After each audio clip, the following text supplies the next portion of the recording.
tout de suite.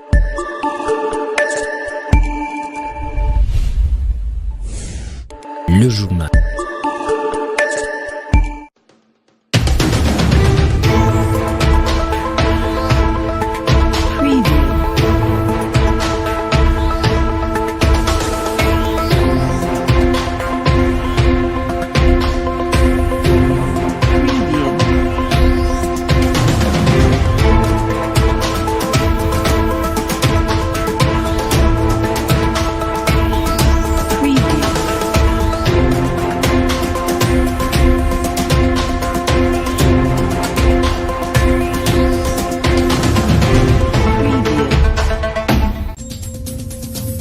Madame, Messieurs, bienvenue dans ce journal. Un seul titre est à la une. 2 jeunes gens ont estorqué un paisible citoyen en provenance de son travail au quartier des Airs, non loin de la SNCC. Ils se sont fait passer pour des policiers afin d'œuvrer dans ces vols. Ils ont arraché 30 000 francs de sa poche. Heureusement, 2 ont été arrêtés et les autres se sont enfuis. Des précisions dans ce journal. C'est un plaisir de vous savoir nombreuses et nombreux devant vos postes téléviseurs pour cette grande édition du journal.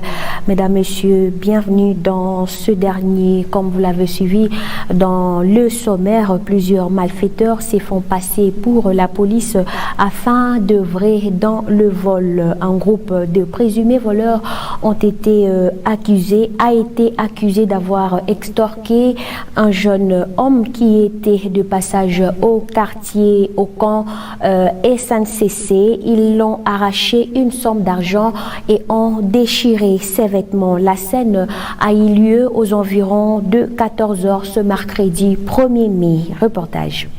Ils étaient 14. 2 seulement ont été arrêtés. Dans la poche d'un d'eux, un papier de chanvre a été retrouvé. Ces jeunes présumés malfaiteurs se sont fait passer pour la police afin de œuvrer dans le vol. Heureusement, cette dernière a fait son travail. Nous les avons trouvés dans une terrasse. Ils étaient en train de fumer. À notre arrivée, ils se sont fait signe. Comme je n'étais pas en uniforme, ils ont négligé ma présence. Mais lorsqu'ils ont vu le policier de loin, ils se sont enfouis et la population m'a aidé à arrêter ces 2. Les 12 autres ont pris fuite. Ce paisible citoyen a été juste de passage sur le chemin de fer au quartier des Airs. Il a été victime. Sa chemise a été déchirée et son manteau, il est indigné. Je travaille à Kamilombe. À mon retour du travail, je les ai vus de loin en train de contrôler comme de policiers. Ils ont vérifié la première et la deuxième personne. À mon tour, ils ont tiré mon manteau et ont déchiré ma chemise. Après, ils ont glissé le main dans ma poche et ont pris 30 000 francs. Quand j'ai résisté, ils m'ont combattu. Je les ai quittés et suis venu vite appeler la police. Les accusés ne cessent de clamer leur innocence. Je n'ai jamais rien fait du mal. C'est la première fois que je suis arrêté. J'étais juste sur le terrain. Je n'étais même pas à la terrasse. Les recherches se poursuivent pour retrouver les 12 autres présumés voleurs. Parlons éducation à présent. La dissertation est prévue pour jeudi 2 mai, édition 2019 en RDC. Les élèves finalistes du Lualaba sont prêts pour affronter la première partie des épreuves d'État. Ils sont descendus dans des centres de ces dites épreuves ce mercredi 1er mai afin de voir et retenir le numéro de banc à occuper chacun les jours J. Ils sont contents. Naomi Banza nous en dit plus. Ils sont nombreux. Ce sont des candidats finalistes prêts pour la dissertation. Tout fixer leur regard aux valves. Une seule chose le préoccupe. Trouver chacun son numéro sur la fiche avant de le comparer à celui inscrit sur le banc. Chacun a retrouvé le sien. Plus d'inquiétude. Ils sont satisfaits. Un élève et un chef des centres. Nous étions venus ici juste pour quelques informations. Parce que parmi les finalistes, il y a ceux-là qui viennent de la 5e et ceux-là qui viennent de la 6e. Et ceux-là qui ont repris la 6e plutôt. Alors pour ceux-là qui viennent de la 5e, ils ne savent absolument rien.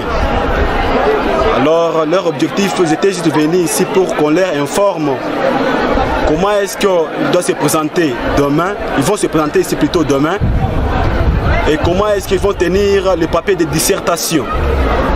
L'objectif de la mise en place de cette journée aujourd'hui, c'est pour que ces candidats connaissent d'abord leur numéro administratif, c'est pour que les candidats connaissent leur place, c'est pour que les candidats maîtrisent les règlements au centre d'examen d'État. 13 129 candidats sont inscrits dans cette course au Lualaba. Et puis, les entreprises du Lualaba doivent disposer des structures syndicales pour défendre les employés devant leurs employeurs. C'est le souci majeur du gouvernement provincial du Lualaba. Ceci a été dit par le ministre provincial de l'Intérieur, Boniface Condé, au sein de la célébration de la Journée internationale du travail célébrée chaque 1er mai. Comme aujourd'hui, plusieurs personnalités y ont pris part. Reportage Sarah Katebe.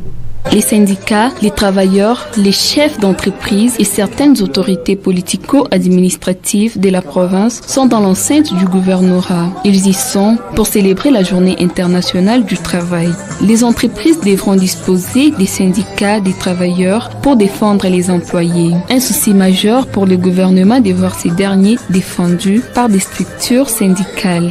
Le gouvernement provincial, quant à lui, prend l'engagement de veiller à l'application de la circulaire recommandant aux entreprises de disposer des syndicats des travailleurs dans les entreprises. C'est très important. Souvent, les travailleurs ne sont pas défendus. C'est un chef d'équipe qui va se lever comme ça parce que l'autre n'a pas bien chaussé. On dit, le travail quasi réussi. C'est pas ça qu'on doit traiter dans les travailleurs. Améliorer la condition sociale et d'ouvrier du travailleur congolais est un devoir pour tout entrepreneur. Des entreprises de ne pas toujours considérer comme si ça devient une habitude de donner des congés aux travailleurs, mais il faut que ça soit une interpellation pour penser à l'amélioration des conditions de travail de chaque travailleur. La journée du travail est chômée payée sur toute l'étendue de la République démocratique du Congo. Elle fut instituée à Chicago en 1947. À cette même occasion, le ministère Génération Joël a organisé une grande prière en faveur de la République démocratique du Congo à la montagne UCK. Ils ont imploré la faveur des dieux sur leur pays. Quelques autorités provinciales et celles des différentes institutions y ont pris part. Joe Kansang était présent. Esprit descendant. Sous un soleil ardent, ils chantent, ils prient. Ils ont quitté leur temple couvert pour la montagne. Ils se sont privés de leur repas. C'est un sacrifice à la faveur de leur pays, la RDC. Le Congo sera sauvé. Oui, le Saint-Esprit descendra. Ils portent devant le Seigneur la République démocratique du Congo, leur pays qui se trouve face à plusieurs difficultés. À nos ennemis la honte, amen. À nos ennemis la confusion, amen. Aux Congolais la joie, amen. Aux Congolais le bonheur, amen. Aux Congolais le succès, amen. Aux Congolais la réussite. Amen. C'est toi qui nous as donné ce pays. Amen. Nous sommes en train de déclarer en tant que tes sénateurs que ce pays soit au large au nom de Jésus-Christ. C'est avec raison que cet événement a eu lieu. La RDC, vous savez, c'est un pays qui est très convoité par plusieurs nations, par plusieurs personnes. Alors, ces pays nécessitent un soutien spirituel parce qu'il y a certains combats dirigés contre les pays qui sont d'ordre purement spirituel. Et comme ce sont des combats spirituels, on ne peut pas prendre les armes pour ça. Il faut une réponse spirituelle. Ils ont la foi et ils croient à l'exaucement de leurs prières. Je suis convaincu que Dieu a exaucé les prières de ses enfants. Si deux personnes sur terre se conviennent de demander une chose à Dieu, la chose leur sera accordée, dit la Bible. Main dans la main, signe d'unité, portant devant le Seigneur le fardeau de la RDC. Nous ne laisserons pas Moïse Katumbi s'opposer à Félix Tshisekedi. Cette déclaration est celle de Gabriel Kyungu Akumwanza au cours d'un meeting tenu mardi à Lubumbashi. Le président national de l'UNAFEC a également répliqué aux propos tenus par Martin Fayulu à la place Sainte-Thérèse de Kinshasa. Reportage Junior Kaniki, notre correspondant depuis Lubumbashi.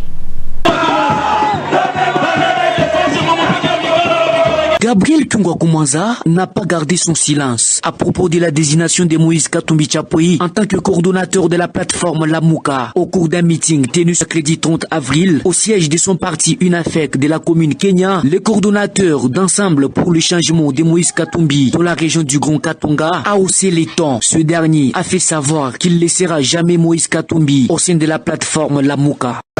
Moïse aujourd'hui tout ça mais oui. Membre de l'opposition. Nous ne laisserons jamais Moïse Katumbi dans l'opposition. Il rencontre son frère Félix pour travailler ensemble. Sans mâcher les mots, Baba Katanga dit qu'il s'opposera jamais au président Félix Antoine Tshilombo Tshisekedi et appelle tout de même ses militants et tous les hauts Katongais à s'aligner derrière Fachi. Apa, y'a position, y clair. Pour soutenir le pouvoir et Anani. Notre position est claire. Nous soutenons Félix Tshisekedi et nous allons tourner partout pour appeler tout le monde à les soutenir. Et je vais tourner partout. C'est à Touria que Molenda n'a.